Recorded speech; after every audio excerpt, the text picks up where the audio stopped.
CSS layout currently has its limitations with positioning schemes like floats, block, and inline formatting and absolute positioning. These have all been common layout methods for quite some time, but they were not designed to handle many of the layout demands of today's complex web pages and applications. For example, floats can be problematic and may require clear fixes to prevent containing elements from collapsing. And absolute positioning can also complicate the box model because, like floats, it takes elements out of the normal document flow. Even simple things like vertical alignment and equal height columns require a little extra work in most layout schemes. Well, the future of CSS layout looks very promising. The flexible box model, or Flexbox, gives us a fresh new layout mode that will mitigate many of the shortcomings of CSS layout. It's a simple yet powerful feature for distributing space and aligning content in ways complex layouts often need. Let's take a look.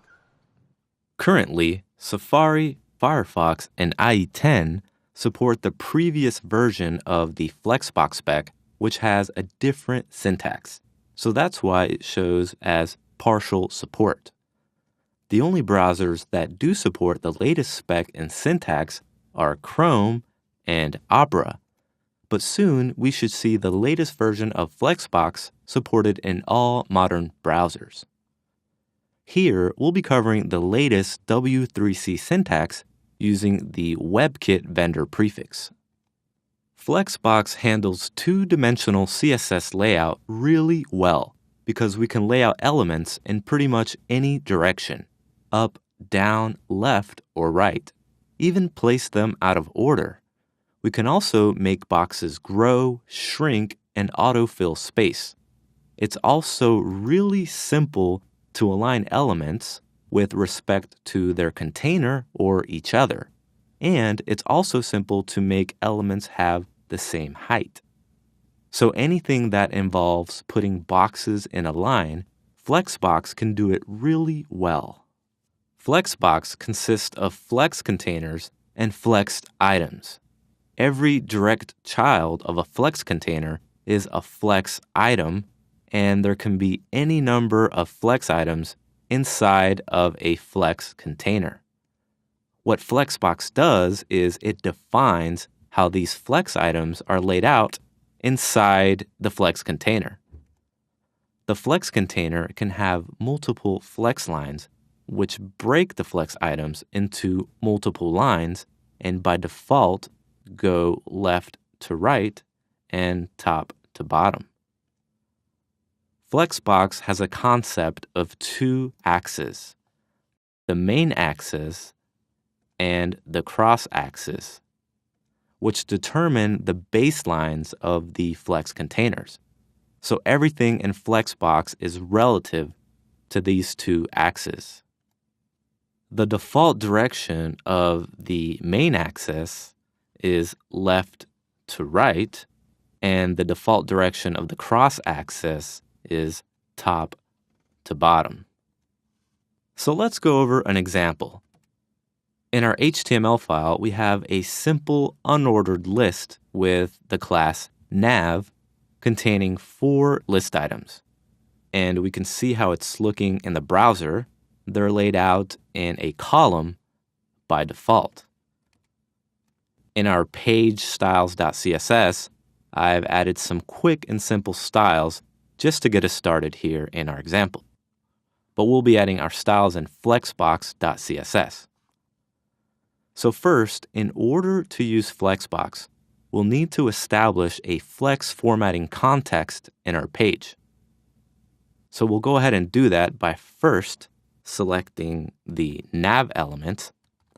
Since it's the parent element of the list items, we'll be laying out with Flexbox. So in our nav rule, we will use the display property, followed by the value WebKit, since I'm using Chrome, flex. So the flex value makes the nav the flex container box. So the content or children of nav instantly become flex items. I'll save this, and when we refresh, we can see our list items laid out as flex items in one row. But there is a lot more we can do now than we could before we added the flex context. For example, we can now control the direction of these flex items with the flex direction property. So in our CSS, let's go ahead and add the WebKit flex direction property, and we will add the value row. So nothing changed because the default value of flex direction is row, which is what we're seeing now. But if we add row reverse and we refresh, we can see how the start and end positions of the main axis are swapped. So the flex items are now laid out right to left. If we want them to remain as one column, we can use the flex direction value column. The value column swaps the main axis and the cross axis, so the flex items are laid out vertically. So in our browser, we can see how they're back to being in a column laid out vertically. If we add the value column reverse, this now reverses the order of the flex items. But we'll go back to the default value of row so we can see the real power behind Flexbox. For example, the justify content property adjusts the positions of flex items on the main axis. So in our rule here, we'll go ahead and do WebKit justify content, and we'll use the value space between. We'll save this out.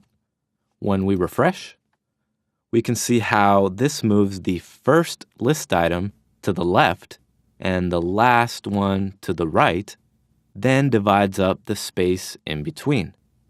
So this might come in handy when styling a navigation that you want to take up an entire line with the links evenly distributed. Another value we can use with justify content is flex end,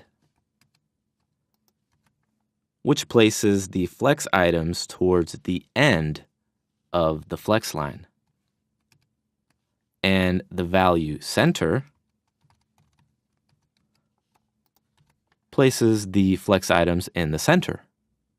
We'll go ahead and keep the value at space between.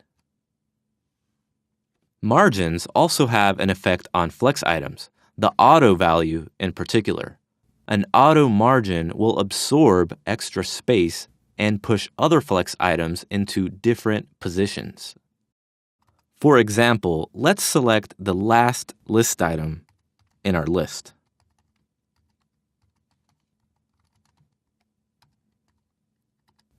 And we'll use the margin left property with the value auto.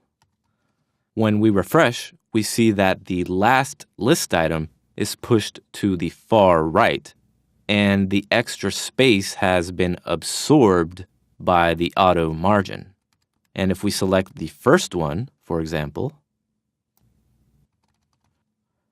and give this a margin right of auto, now the first list item is pushed to the far left side. In our HTML file, if we add more list items to our unordered list, we can see how the boxes are still evenly distributed on the page. And I'll go ahead and remove these auto margins here so we can see how the space is still evenly distributed between all 6 list items. They are, however, not wrapping within the flex container. As we can see here, they are overflowing. We can easily take care of that with the flex wrap property. So in our nav rule, we'll add the WebKit flex wrap property and the value wrap.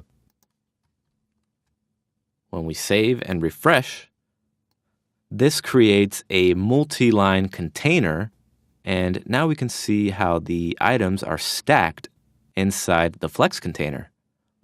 Coming up next, we'll continue with Flexbox and learn about more layout features. But first, a quick quiz.